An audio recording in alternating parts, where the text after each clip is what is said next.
إن الحمد لله والصلاة والسلام على رسول الله صلى الله عليه وسلم أما بعد أعوذ بالله من الشيطان الرجيم بسم الله الرحمن الرحيم اتقوا الله وذروا ما بقي من الربا إن كنتم مؤمنين. محترم سامعین اکرام، ہمارے سماج کے اندر جہاں بہت سی برائیاں ہیں اس میں ایک سود بھی ہے. سود لعنت ہے. یہ سود لینا دینا قطعی حرام ہے. قرآن سے بھی اس کی طرف مکمل طور سے اشارے موجود ہیں اور حدیث میں موجود ہیں.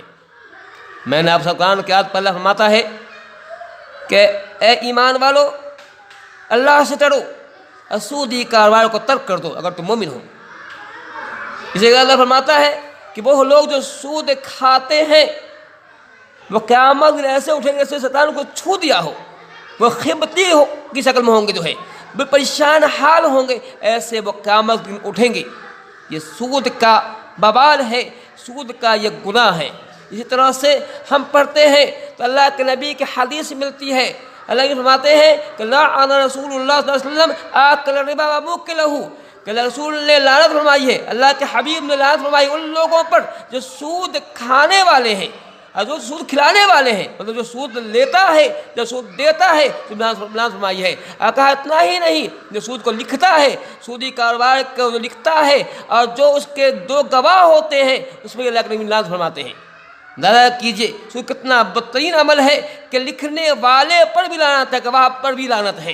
اس طرح سے ہم اللہ کی حدیث پڑھتے ہیں، حدیث ملتی ہے کہ رسول اللہ صلی اللہ علیہ وسلم نے فرمایا کہ جو سود ایک بار سود کھاتا ہے وہ اس کی مثال اس آدمی کی ہے جس نے اپنی ماں سے 36 بار جنا کیا ہو. ذرا کیجئے کہ 1 روپیہ سود کھانا اپنی ماں سے، سگی ماں سے جو ہے 36 بار جنا کے مترادف ہے. ایک اور حدیث جو ابن ماجہ کی حدیث ہے، اللہ بھی فرماتے ہیں کہ الربا 73 بابا، کہ سود کے 73، ایک حدیث میں 72 آیا ہے، 73 درجے ہیں. سود کے 73 باب ہیں. ان میں سب سے کمتر یہ ہے، سب سے آسان یہ ہے کہ آدمی ماں کے ساتھ زنا کرے، اپنی ماں کے ساتھ زنا کرے. سب سے کمتر ہے. ذرا کیجیے سود کے 73 گناہ ہیں، درجے اس کے ہیں. سب سے کمتر یہ ہے کہ اگر ماں کے ساتھ زنا کرے. مسلمانوں، غور کرنے کی بات ہے کتنا بدترین عمل ہے کہ اللہ کے نبی فرما رہے ہیں کہ سود کا سب سے کمتر گناہ یہ ہے کہ اپنی ماں کا زنا کرے. اللہ سے بڑا گناہ کیا ہوگا؟ اللہ تعالیٰ نے، اللہ کے نبی نے ہمیں سود سے منع کیا ہے. وہ حدیث بھی مسلم کی حدیث آپ کو معلوم ہوگی. اللہ فرماتے ہیں کہ میں نے دیکھا تھا معراج، میرے خواب میں مجھے معراج ہوا. میں نے دیکھا کہ جہنم کے اندر ایک نہر ہے، جو نہر خون سے بھرا ہوا ہے. اس کے اندر ایک آدمی کھڑا ہوا ہے اور اس کے کنارے میں ایک آدمی کھڑا جس کے ہاتھ میں پتھر ہے. وہ آدمی جو نہر کے اندر ہے جب نکلنا چاہتا ہے تو وہ آدمی جو باہر کھڑا ہے پتھر سے مارتا ہے، پھر وہ واپس ہو جاتا ہے. یہی بار بار عذاب ہو رہا ہے. اے لوگوں، سود کھانا بہت بدترین عمل ہے. آئے ہم دیکھتے ہیں کہ سود کون کون سی شکلیں ہوا کرتی ہیں، کون شکلیں ہوا کرتی ہیں. کہ پہلا سود جیسے ہم عام طور جانتے ہیں، سب جانتا ہے کہ اگر کسی نے کسی سے 100 روپیہ لیا ہے اور وہ بدلے جیسے 25 روپے لیتا ہے تو یہ سود ہے. یہ سود 25 روپے جو زیادہ ہوا وہ سود ہے، یہ حرام ہے. ایسا لینے والا اللہ نبی کے قرآن حدیث کے مطابق اللہ بہت ملعون آدمی ہے وہ، اور جو ہے کبیرہ گناہ کا مرتکب ہو رہا ہے. اسی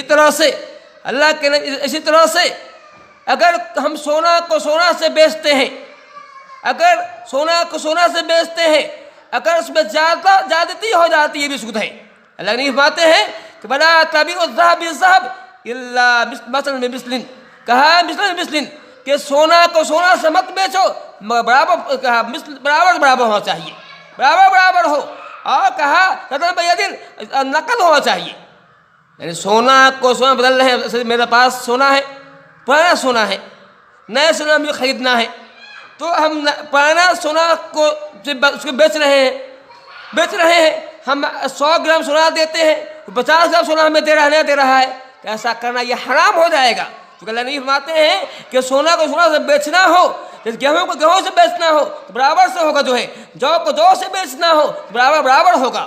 اور کہا بالکل نقد ہوگا، ادھار نہیں ہو سکتا اس میں جو ہے. ہاں اس کا طریقہ یہ ہے کہ سونا کو بیچنا ہے تو سونا کا پرانا سونا کا بادام نکالیے، لگائیے، اس کو پرانا سونا کو بیچ دیجیے، اور جو پیسہ ہوتا ہے نیا سونا خریدیے، اور اس کا جو قیمت ہوتی ہے آپ اس کو پیسہ پہلے لے لیجیے، اسے لے لیجیے، پھر اس کو دیجیے. یہ طریقہ صحیح ہے. لیکن اگر بس بدلان کرتے ہیں تو یہ بدلان میں چونکہ زیادہ کم ہو رہا ہے، یہ بھی سود کے زمرے میں آتا ہے. تو ہماری مائیں ہم دیکھتے ہیں کہ ہماری مائیں بہنیں برتن بیچتی ہیں، پتیلی بیچتی ہیں، وہاں بھی دیکھتے ہیں کہ نئی پتیلی کا پرانی پتیلی جو ہوتی ہے اس کے آدھے قیمت میں بیچی جاتی ہے. آدھا، اگر ہم کو 1 کلو پتیلی ہماری پرانی پتیلی ہے، نئی پتیلی تو آدھا کلو پتیلی ملے گی، اس طرح والا ہوتا ہے. عورتیں ویسے بیچتی ہیں. یہ طریقہ صحیح نہیں ہے. صحیح طریقہ یہ ہے کہ آپ پتیلی بیچ دیجیے، پیسہ لے لیجیے، اس کے بعد نئی پتیلی جو خریدنا ہے خریدیے. تو ایسا کرتے جائز ہے. لیکن اگر ہم جو ہے صرف بدلان کر لیتے ہیں تو یہ سود کے زمرے میں آتا ہے. جو اللہ کے نبی فرما رہے ہیں جب ایک جنس کا اسی جنس سے جو خرید و فروخت ہو رہا ہے اس میں زیادہ ہونا یا کم ہونا، زیادہ زیادتی ہونا، کمی ہونا، یہ سود کے زمرے میں آتا ہے. اور اللہ نے فرماتے ہیں کہ ایسا معاملہ کیش ہونا چاہیے، نقد ہونا چاہیے، ادھار نہیں ہونا چاہیے. ہاں اگر جنس بدل گیا تو وہاں ادھاری کرنا جائز ہوا کرتا ہے. اس طرح سے ہم دیکھتے ہیں ہمارے یہاں فائننس کا معاملہ ہوتا ہے. ہم گاڑی خریدتے ہیں، مکان خریدتے ہیں، وہاں فائننس کرواتے ہیں. فائننس بھی چونکہ فائننس کے اندر بھی جو ہے جب ہم جو ہے قسط وار پیسہ دیتے ہیں وہاں پیسہ بڑھ جاتا ہے. تو ایسا کرنا بھی جو سود کے زمرے میں آتا ہے، فائننس کرنا بھی سود کے زمرے میں آتا ہے. سود میں یہ بھی سود کرتا ہے. ہاں اگر ہم کچھ خرید رہے ہیں، اگر جتنی قیمت ہم جو ہے نقد لینے میں ہے ویسی قیمت ادھار لینے میں بھی ہے.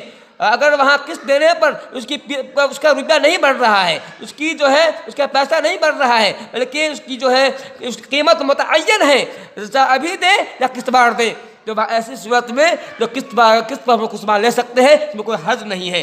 تو میں کہا کہ ہمارے سماج کے اندر کافی جو ہے سودی کام ہوتا ہے. ہمارے سماج دیکھتے ہیں کہ ہمارے بھرنے کا معاملہ ہے، بھرنے کا رواج ہمارے یہاں ہے. لوگ زمین بھرنا پہ لیتے ہیں یا دیتے ہیں. جو جس کو زمین دیا ہے وہ زمین کا استعمال کرتا ہے، کھیتی باڑی کرتا ہے، بعد میں پھر اس سے پورا بچا لیتا ہے. یہ بھی سود کے زمرے میں آتا ہے. تو اس بات کی ہے کہ سودی کاروبار سے بچیں. یاد رکھیں ہمیں مرنا ہے، اللہ تعالیٰ کو بچانا ہے. اگر ہمارے عمل کا سود ہوگا تو اللہ تعالیٰ کا عذاب بہت سخت ہوا کرتا ہے. اللہ کے نبی فرماتے ہیں کہ 1 روپیہ سود کھانا جو ہے اپنی ماں سے 73 باجرہ کے برابر کے مترادف ہوا کرتا ہے. جو اس بات کی ہے کہ سودی کاروبار سے بچے، ہم وہ کام کریں جو سود سے نہیں ہو، سودی نہیں ہونا چاہیے. اس بات کی ہمیں جو ہے اس پر دھیان دینا ہے. اللہ تعالیٰ ہمیں جو ہے کہنے کے توفیق عطا فرمائے.